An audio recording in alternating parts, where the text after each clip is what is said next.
女孩亲了一下变色龙，变色龙竟害羞的全身通红。变色龙为了回应女孩，他也直接亲了一下女孩。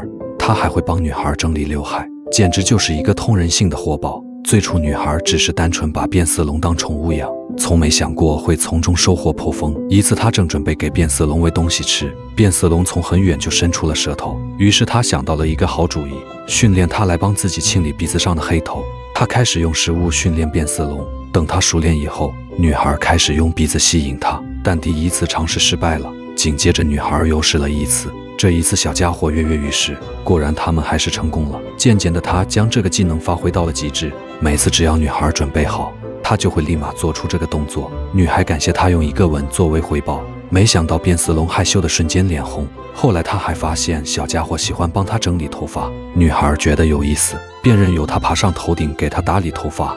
有了发挥的空间，他的造型技术得到显著提升。看看这最终的造型，都快要赶上托尼老师的水准了。当然，也不是每一次都很成功，也有一言难尽的时候。最终的造型可想而知，相当炸裂。